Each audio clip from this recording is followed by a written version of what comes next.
Hello, नमस्कार प्यारे बच्चों। जैसा कि हमने आपसे बोला था कि आपकी एसएसटी की क्लास बहुत जल्द डेली क्लास मिलेगी, क्योंकि आपके 10th क्लास के पेपर जो हैं, क्या है कि बहुत जल्द आपके 10th क्लास के पेपर होने वाले हैं।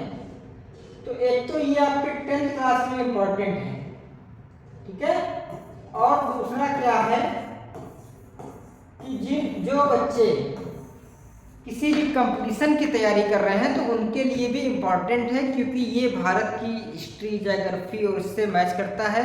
और जितने भी आपका डाटा जाता है, जो भी परीक्षा में पूछा जाता है, वो 9th 10th या एनसीईआरटी बेस्ड क्वेश्चन ही पूछे जाते हैं, ठीक है। तो उसी कड़ी में हम आज आपकी क्लास को शुरू करते हैं, और आज से ये आपको डेली 9 बजे मिलेगी। कितने बजे मिलेगी? 9 बजे शाम को डेली 9 बजे आपको ये क्लास मिलेगी। तो आज से आपका जो टर्न है वो है हिस्ट्री का, और हिस्ट्री में आज हम क्लास का 10th की हिस्ट्री का दूसरा चैप्टर शुरू कर रहे हैं, भारत में राष्ट्रवाद, ठीक है। तो क्या है भारत में राष्ट्रवाद? तो पहले हम इसके पहले की कल्पना समझेंगे। तो जो चैप्टर आपके इसमें दिया गया है इस एनसीईआरटी में, तो वो चैप्टर आपका दिया गया है 1920 की बात की। कब से दिया गया है? 1920 के बाद से। अब 1920 या उससे बाद की जब हिस्ट्री दी गई है, तो उसमें आपको एक चीज समझनी पड़ेगी, और वो आपको ये समझनी पड़ेगी कि आखिर 1920 में ऐसी स्थितियां क्यों उत्पन्न हुई भारत में या विश्व में, कि जिसके कारण से ये सारी प्रॉब्लम्स आई। तो उसके 2-3 मुद्दे हैं। पहला मुद्दा है 1914 से आपका प्रथम विश्व युद्ध शुरू हुआ। क्या हुआ? फर्स्ट वर्ल्ड वॉर शुरू हुआ, ठीक है। तो जब फर्स्ट वर्ल्ड वॉर शुरू हो गया तो 1914 को क्या हुआ कि चीजें जो बिक्री थी वो आसमान छू गई, कीमतें सब चीजों की बढ़ गई। जब कीमतें बढ़ गई, सरकार ने लोगों पे टैक्स बढ़ा दिया, भुखमरी बढ़ गई, ठीक है। उसके बाद क्या हुआ कि आपको पता है कि फ्लू फैल गया। क्या हुआ? फ्लू फैल गया। फ्लू फैल गया, और उसी समय एक और घटना हो गई कि अकाल पड़ गया। कुछ क्षेत्रों में क्या हो गया? अकाल पड़ गया, जिससे कि जब जनगणना हुई तो आपको पता होगा कि आंकड़े जो थे उसमें 130 लाख लोग मारे गए। कितने लोग मारे गए? 130 लाख लोग। अब भारत में इतनी सारी समस्याएं हुई तो लोगों का बाहर विस्फोट होना जरूरी था, और वही लोगों का विस्फोट हुआ। लेकिन ये विस्फोट में जब विस्फोट हुआ तो उसी समय एक नए नेता का जन्म हुआ, और वो नेता थे महात्मा गांधी। कौन थे? महात्मा गांधी। और जब महात्मा गांधी का जन्म हुआ तो इन्होंने एक नया सिद्धांत दिया, और उस सिद्धांत का नाम था सत्याग्रह। क्या नाम था? सत्याग्रह। सत्य की राह पर आग्रह, ठीक है। इसका मतलब क्या है? सत्य की राह पर आग्रह। तो ये आपका मेन इसका वो है। अब इसमें आप शुरुआत से पढ़ते हैं। तो भारत में राष्ट्रवाद, जैसा कि आप देख चुके हैं, इससे कोई मतलब नहीं है, ठीक है। तो अब यहाँ से आपको दूसरे उपनिवेशों की तरह भारत में भी आधुनिक राष्ट्रवाद के उदय की परिघटना हुई। तो जब ये सारी घटनाएं हुई तो उसी समय क्या हुआ कि आपको पता है कि अहमदाबाद मिल मजदूर, अहमदाबाद में लोगों ने क्या किया? मिल मजदूर जो थे उन पर जब वो चल रहा था दंगा, जब विश्व युद्ध चल रहा था, तो वहां पे लोगों को रोजगार ज्यादा मिला, उनको मजदूरी कम भी उन्होंने कर लिए, क्योंकि देश क्या है, युद्ध लड़ रहा था। लेकिन उसके बाद वहां पे सरकारों ने अपने एकदम से काम खींच लिया, क्योंकि सरकार भी आर्थिक रूप से टूट चुकी थी। तो मिल मजदूरों के पास में पैसे की कमी आ गई, तो वहां पे अहमदाबाद मिल मजदूर हुआ। वहां पे सरदार पटेल ने उसमें महत्वपूर्ण भूमिका निभाई, महात्मा गांधी ने महत्वपूर्ण भूमिका निभाई। ऐसे क्या हुआ कि कुछ क्षेत्रों में अकाल पड़ गया, तो जहाँ पे अकाल पड़ा वहां पे उनको वो कह रहे थे हमको टैक्स दो, तो टैक्स तो दिया नहीं जा सकता था, क्योंकि जब उनके पास खाने को नहीं तो वो दूसरे को कैसे दें। तो जब ये घटनाएं सारी होती रहीं तो क्या हुआ कि एक बड़ा आंदोलन हुआ। तो अब हम इसमें 1920 के बाद की घटनाएं पढ़ते हैं। तो सबसे पहले हमें इसे पढ़ना पड़ेगा प्रथम विश्व युद्ध, खिलाफत आंदोलन। तो क्या है, फर्स्ट वर्ल्ड वार, खिलाफत और असहयोग आंदोलन। तो ये आपका 1914 से 18 तक हुआ। कब से कब तक हुआ? 1914 से 18 तक, ठीक है। उसके बाद है खिलाफत आंदोलन, और फिर क्या हुआ कि धीरे धीरे हर तरीके से लोग खिलाफत सरकार के खिलाफ हो गए। कहीं पे टैक्स के लिए खिलाफ, कर के लिए खिलाफ में थे, कहीं पर वो उसके लिए खिलाफ में थे कि ये जो आप कर रहे हैं, जो हमसे आप जबरदस्ती काम करवा रहे हैं, मजदूरी, उसके खिलाफ में थे। कुछ जगह पे वो क्या कर रहे थे कि सरकार की जो नीतियां थी उनके खिलाफ में थे, विदेशी चीजों का बहिष्कार हो रहा था। ऐसे तरह तरह के आंदोलन शुरू हुए। तो इसमें क्या है कि आपको एक चीज ध्यान रखनी पड़ेगी कि 1915 में क्या हुआ, गांधी जी भारत आए, गांधी जी रिटायर्ड, ठीक है। तो जब 1915 से आए और उन्होंने इसको समझा, तो उसके बाद इन्होंने पहला जो आंदोलन अपना किया तो वो किया बिहार में। कहाँ पे किया? बिहार में। बिहार में कौन सा आंदोलन किया? चंपारण आंदोलन। कौन सा किया? चंपारण आंदोलन। क्या था चंपारण आंदोलन?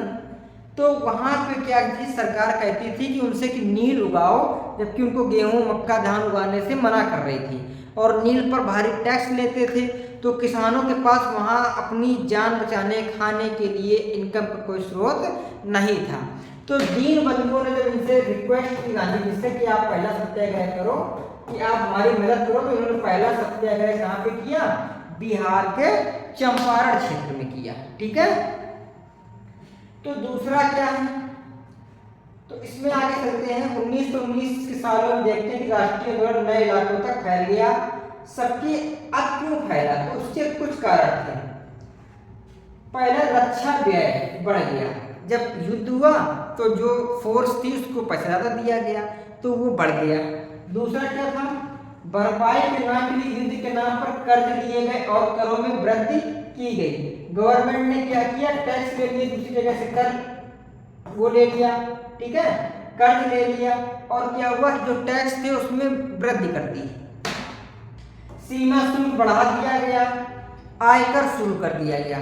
सीमा शुल्क बढ़ा दिया गया, इसका मतलब क्या है कि जैसे ये आपका मान लेते हैं, ये कानपुर है और ये यहाँ पे आपका कन्नौज है।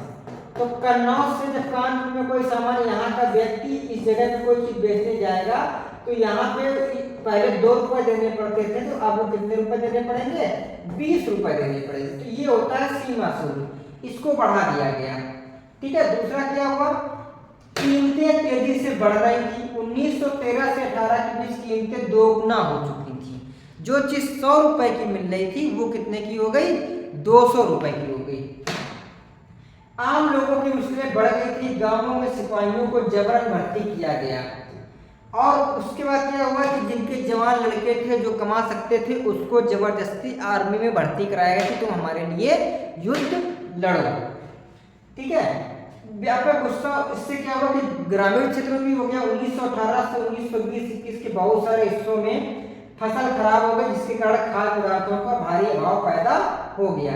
उसी समय फ्लू की महामारी फैल गई। 1921 के जनगणना के मुताबिक दुर्भिक्ष और महामारी के कारण 120 से 130 लाख लोग मारे गए। जो फ्लू फैला, जो भूख हड़ताल, वहाँ पे अकाल पड़ गया, इन सब की वजह से कम 120 से 130 लाख लोग मारे गए। लोगों को उम्मीद थी कि युद्ध खत्म होने में मुश्किलें कम हो जाएंगी, लेकिन ऐसा कुछ हुआ नहीं। और उसी से क्या हुआ, महात्मा गांधी आए और एक नए नेता के रूप में उभरे। तो सत्याग्रह का विचार, महात्मा गांधी जनवरी 1915 में भारत लौटे। इससे पहले वे दक्षिण अफ्रीका में थे। उन्होंने नए तरह के जन आंदोलन को चलते हुए वहां की उठी। तो अब इन्होंने क्या किया कि अब ये लड़ाई नहीं कर रहे थे, डायरेक्ट हिंसात्मक नहीं थे, ठीक है। इन्होंने एक नाम दिया सत्याग्रह, और एक नए तरीके की लड़ाई अंग्रेजों के खिलाफ में छेड़ दी। लेकिन अंग्रेज उससे मानने वाले थे नहीं। लेकिन जब भीड़ इतनी हो गई, भीड़ बेकाबू हो जाती थी, तो उनको धीरे धीरे मानना पड़ा। तो आपका मेन है ये गांधी जी के बारे में। अब ये देखो आप, भीड़, एक व्यक्ति है गांधी जी, और उसके बारे में आप देखो फोटो ली गई उस समय की, कितनी सारी भीड़ इकट्ठी हो गई है।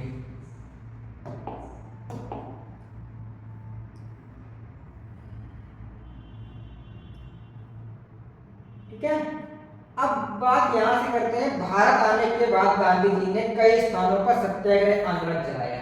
1917 में उन्होंने बिहार के चंपारण इलाके का दौरा किया और दमनकारी बागान व्यवस्था के खिलाफ किसानों के संघर्ष को प्रेरित किया। 1917 में उन्होंने गुजरात के खेड़ा जिले किसानों की मदद के लिए सत्याग्रह का आयोजन किया। हमने आपको बताया कि आपको ध्यान रखना, सबसे पहले उन्होंने कहाँ पे किया, बिहार में। वो उनको नील खेती और बागानी खेती एक ही बात है, उसी को लेकर पहला किया था। और उसके बाद उन्होंने कहा किया गुजरात के खेड़ा में, ठीक है। किसान चुकाने के हालत में थे, वे चाहते लगान की वसूली में ढील दी जाए। 1918 में गांधी जी ने सूती कपड़ा कारखानों के मजदूरों के बीच भी सत्याग्रह चलाया, अहमदाबाद जा पहुंचे। तो आपको 3 आंदोलन याद रखने, चंपारण में बागान, ठीक है, बिहार गुजरात के खेड़ा में किसानों की समस्या कर्ज से संबंधित, और तीसरा ये क्या है कि अहमदाबाद मिल मजदूर, ठीक है। ये जो लिखा ना, अहमदाबाद मिल मजदूर सूती कपड़ा बनाते थे, उनके लिए भी एक सत्याग्रह उन्होंने किया। लेकिन इसमें जो मेन भूमिका निभाई थी तो वो निभाई थी सरदार वल्लभ भाई पटेल। किसने निभाई थी? सरदार वल्लभ भाई पटेल ने। उसी समय क्या हुआ, ये सारी घटनाएं चल रही थी, उसी समय घटना हो गई, रॉलेट एक्ट आ गया, ठीक है, रॉलेट एक्ट, ठीक है। तो रॉलेट एक्ट क्या था, ये आया था 1919 में। कब आया था? 1919 में। इस एक्ट के तहत क्या था कि आप अगर सरकार को, अंग्रेजों को लगता है कि आप उनके खिलाफ हैं, तो वो सीधे आपको उठा लेंगे, आपको गोली चला लेंगे, उसके लिए कोई केस नहीं होगा, कुछ नहीं होगा, ठीक है। तो ऐसा नो FIR नो केस, वही जो है उसका मतलब ये था। तो जब ऐसा हुआ तो इसको करने के लिए बहुत जगह पे इसको रोका गया। इस कानून से उत्साहित गांधी ने 1920 में प्रस्तावित रॉलेट एक्ट के खिलाफ एक राष्ट्रव्यापी सत्याग्रह आंदोलन कराने का फैसला लिया। भारतीय सदस्यों के भारी विरोध के बावजूद इस कानून को इंपीरियल लेजिस्लेटिव काउंसिल, तो उस समय क्या थी, इंपीरियल लेजिस्लेटिव काउंसिल ILC, ठीक है, जो आज है। तो आज से जिसे भी किसान आंदोलन चल रहा था, हमने देखा फार्मर प्रोटेस्ट, लेकिन उसके बावजूद क्या थी, सरकार जो थी, मोदी सरकार, वो पावरफुल थी, तो वो उसको ले आई थी, संसद से पास करा लिया था। तो उस समय क्या हुआ कि अंग्रेज इतने पावरफुल थे कि भारतीय लोग उसका विरोध कर रहे थे, फिर भी उन्होंने रॉलेट एक्ट भारतीयों पे थोप दिया, पारित किया था। इस कानून के जरिए सरकार को राजनीतिक गतिविधियों को चलने और राजनीतिक कैदियों को 2 साल तक बिना मुकदमा चलाए जेल में बंद रखने का अधिकार मिल गया। महात्मा गांधी ऐसे न्याय को कानून के खिलाफ अहिंसक ढंग से नागरिक अवज्ञा चाहते थे। 6 अप्रैल को एक हड़ताल से शुरू होना था। तो इसको लिए क्या किया गया कि जब उन्होंने कहा कि ऐसे किसी को आप 2 साल के लिए बंद कर दोगे, तो ऐसे क्या होगा कि देश, ये एक कोई सही तरीका नहीं, क्योंकि हर व्यक्ति को अपनी बात कहने की छूट होनी चाहिए। गांधी जी ऐसा मानते थे। उसी बात को लेकर उन्होंने कहा था कि 6 अप्रैल से हम एक भूख हड़ताल शुरू करेंगे, उसके बाद एक आंदोलन शुरू कर देंगे। विभिन्न शहरों में रैली जुलूस का आयोजन किया गया। रेलवे वर्कशॉप में कामगार हड़ताल पर चले गए, क्योंकि कामगार ज्यादातर कहाँ के थे, भारतीय।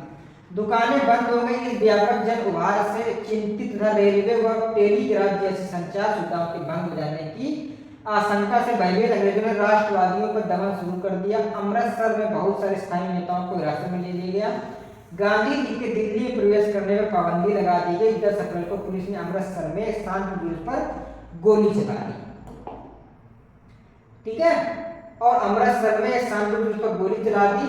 इसके बाद लोग बैंकों, डाकखाने और हमले करने लगे। मार्शल लॉ लागू कर दिया गया। जनरल डायर ने कमान संभाली। क्या था कि पंजाब के क्षेत्र में, अमृतसर के क्षेत्र में एक शांतिपूर्ण जुलूस निकल रहा है। शांतिपूर्ण जुलूस का मतलब क्या होता है कि वो लोग किसी को कोई क्षति नहीं पहुंचाएंगे, बस अपनी बात रखने के लिए शांतिपूर्ण तरीके से इकट्ठे हो जाएंगे। तो जब वहाँ पे सब लोग इकट्ठे हो गए तो पुलिस ने वहाँ पे गोली चला दी। जब पुलिस ने गोली चलाई तो पब्लिक ने भी उसमें कुछ किया, भाई रिएक्ट तो करेगा आदमी। तो जब उसने रिएक्ट किया तो वहाँ पे एक मार्शल लॉ लगा दिया गया। मार्शल लॉ का मतलब क्या होता है कि जैसे अभी आपने पता कि जब कहीं क्षेत्र में कुछ घटना हो जाती है तो वहाँ पे सब पुलिस दिखाई पड़ती है, तो सिर्फ पुलिस बाहर दिख रही थी, बाकी लोगों को घर में कैद कर दिया गया था। इस घटना से जब पुलिस ने वहाँ पे बहुत से अभियान चलाए तो उसमें बहुत से लोगों को पकड़ लिया, और उसी को जब उनको पकड़ा था उन्हीं को बचाने के लिए 13 अप्रैल को जलियांवाला बाग हत्याकांड हुआ।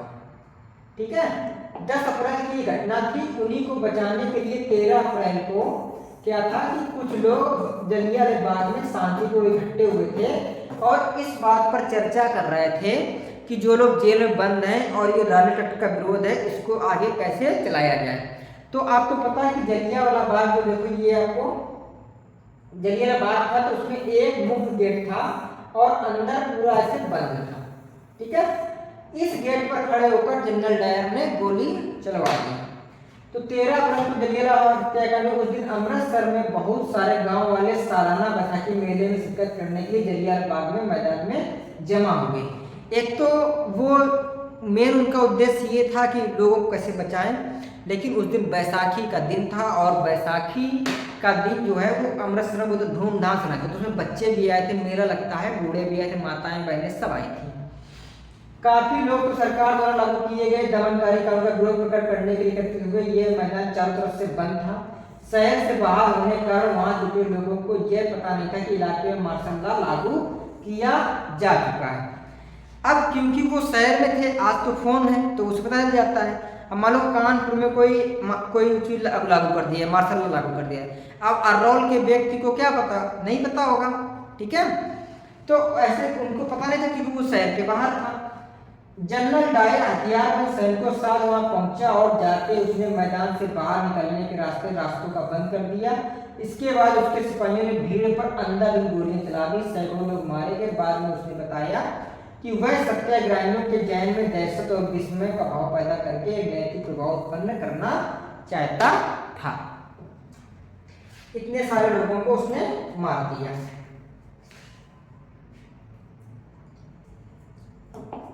जैसे जलियांवाला बाग की खबर फैली, उत्तर भारत के बहुत सारे क्षेत्रों में क्या हुआ कि वहां पे विवाद फैल गया।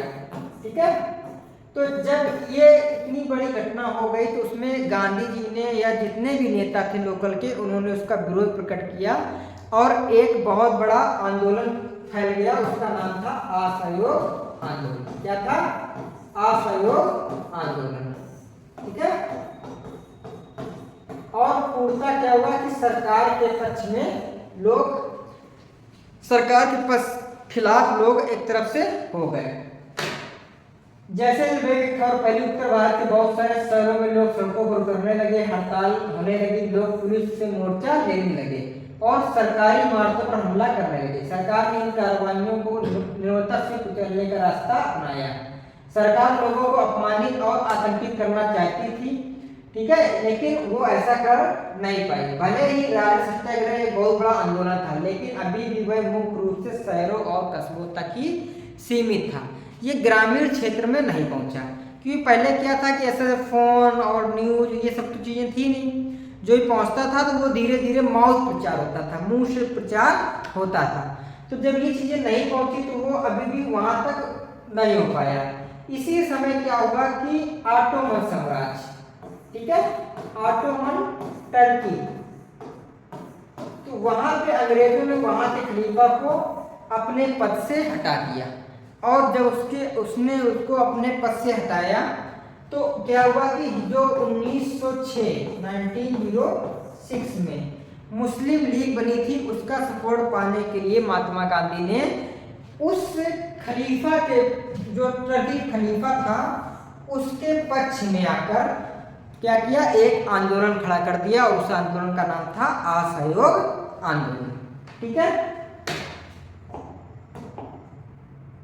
तो इस्लामिक विश्व आध्यात्मिक नेता खलीफा है। तो खलीफा किसको कहते थे तो ये पता होना चाहिए। ऑटोमन सम्राट पर एक बहुत शांति संधि थोपी गई। खलीफा की तत्कालीन शक्तियों की रक्षा के लिए 1919 में बम्बई में खिलाफत समिति का गठन किया गया था। मोहम्मद अली और शौकत अली बंधुओं के साथ कई युवा मुस्लिम नेताओं ने इस मुद्दे पर संयुक्त जानकारी की संभावना तलाशने के लिए महात्मा गांधी के साथ चर्चा शुरू कर दी। सितंबर 1920 में कांग्रेस के कलकत्ता अधिवेशन में महात्मा गांधी ने भी दूसरे नेताओं को इस बात पर राजी कर लिया कि खिलाफत आंदोलन का समर्थन और स्वराज के लिए असहयोग आंदोलन हमें करना चाहिए। ठीक है। अब इसके बाद है असहयोग आंदोलन ही क्यों। तो इसमें असहयोग आंदोलन क्यों किया गया, इसका मुख्य कारण था कि जो बंगाल विभाजन हुआ था। क्या हुआ था आपका? बंगाल विभाजन कब हुआ था? 1905 में। ठीक है। 1905 में बंगाल विभाजन हुआ और 1906 में मुस्लिम लीग बन गई। ठीक है। तो जब मुस्लिम लीग बन गई तो इसने क्या किया कि मुस्लिम लीग और हिंदुओं में भेदभाव हो गया। तो ऐसा करने से उन्होंने कहा कि अब अगर हम ऐसा कुछ करते हैं कि दो हिंदू और मुस्लिम को एक लाते हैं तो हमारी अंग्रेजों के खिलाफ में लड़ाई जो है वो मजबूत हो जाएगी। इसीलिए आपका असहयोग आंदोलन चलाया गया। तो ये गांधी जी ने अपनी हिंद स्वराज पुस्तक में भी बताया है कि असहयोग आंदोलन भी क्यों। ठीक है। तो ये असहयोग आंदोलन की कुछ छवियां आपको दिख रही है, जिसमें देखो ये आपको एक चरखा दिखाया जा रहा है। इसका मतलब क्या था कि जो आपके विदेशी सामान है, विदेशी कपड़े थे, हम उसका बहिष्कार कर रहे हैं, हम अपने कपड़े खुद बनाएंगे, खुद पहनेंगे। ठीक है। ये उनका एक नारा था और जितनी विदेशी चीजें थी उनका बहिष्कार किया गया। तो ये आपका जो चैप्टर है तो ये आज हम यहीं तक रखते हैं। आगे की क्लास में इसका भाग 2 आएगा। ठीक है। तो आज इतना ही रखते हैं। आप लोग यहाँ इसको पूरा यहाँ तक रीड करें और एक बार समझने का प्रयास करें कि क्या क्या चीज़ें आपको बताई गई हैं। ठीक है। आज के लिए इतना ही। धन्यवाद।